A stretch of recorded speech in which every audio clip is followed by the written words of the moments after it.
Hello guys, magandang araw sa inyong lahat. Ako ngayon magluto ng sinigang na hipon. Ayan guys, ito yung mga aking mga ingredients. Ayan, sitaw, okra, talong, siling haba at kangkong. Ayan guys. Ayan, naglagay muna ako ng konting mantika kasi igigisa ko itong aking mga ricado, sibuyas, bawang. Igisa ko to guys, sibuyas, bawang, kamatis.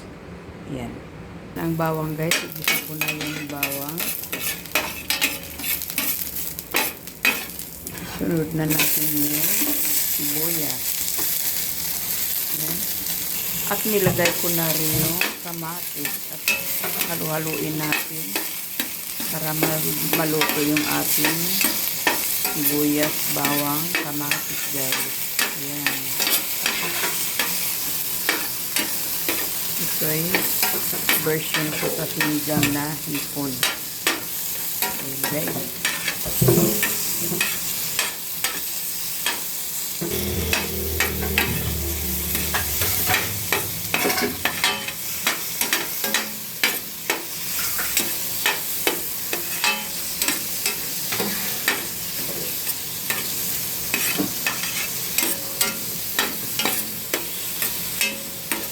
Lutuin natin maigi yung ating sibuyas, bawang at saka kamatis para lumabas yung aroma. Ayan guys.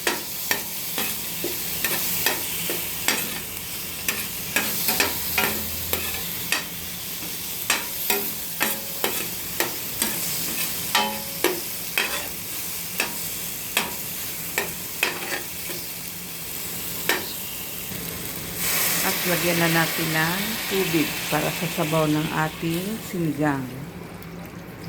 Nasa iyo na yun kung gaano karami yung tubig. Ayan guys. Pagkulo nito, tsaka natin ilagay yung hipon. Pakuluin muna natin ang tubig guys. Takpan muna natin saglit guys para kumulo yung tubig. Ayan. Ayan guys. Pakuluin mo muna natin ang tubig bago natin ilagay ang hipon.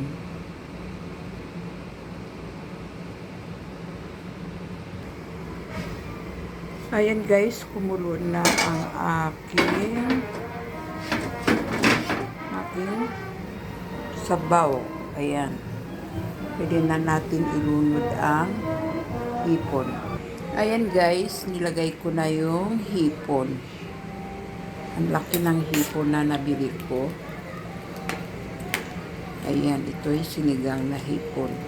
At isabay na rin natin guys yung mga gulay kasi nga ang hipon madali lang naman maluto. Pangit din kasi ito pag overcook siya. Lagay na natin ang sitaw. Ayan guys. At ating halo-haluin. At isunod pa natin yung ibang gulay.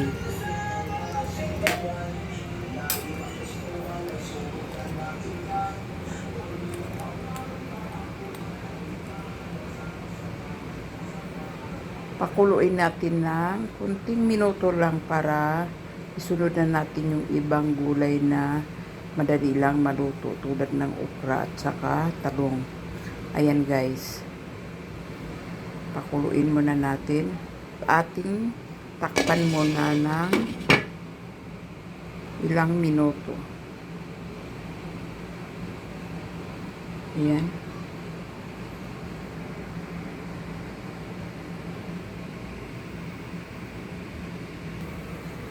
Ayan guys, nilagay ko na yung talong at okra.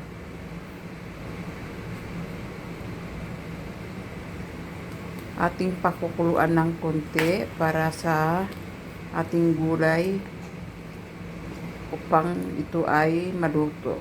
Ayan guys, halu-haluin natin.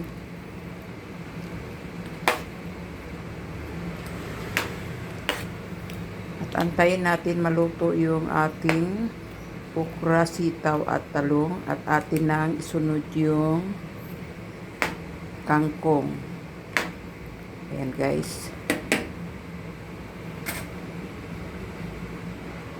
Antayin natin maluto yung ating unang gulay na nilagay ko. At takpan natin ng kunting minuto lang para maluto yung aking nilagay na gulay. Yan. Ayan guys. Kumulo na yung aking sinigang. Kumulo na yung sabaw. At pwede na natin ito sunod yung ating gulay, ating dahon ng kangkong. At maglagay din ako guys ng patis para sa ating panimpla or panglasa ng ating sinigang. Ayan. Haluin natin.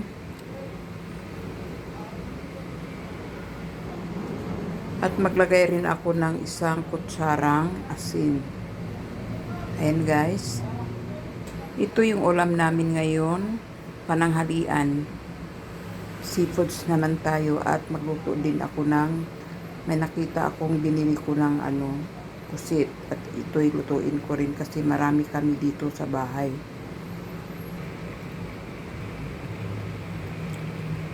Hindi pala na. Tikman natin guys kung tama na sa ating panglasa.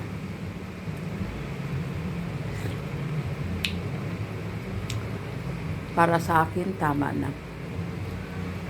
Pwede na natin ilagay yung dahon ng kangkong. Yan guys. Ilagay ko na yung dahon ng kangkong. Unahin ko muna pala yung sinigang. Ito'y Knorr sinigang ang ginamit ko. Yung malaki. Yun guys. Knorr sinigang. Original. Na guys, medyo maingay sa labas kasi may nangangampan niya. May bitbit pang banda. Ngayon ata ang last nilang mga ampan niya guys. Para sa mga kapitan at mga konsihal sa barangay. Ayan, ilagay ko na yung dahon ng kangkong.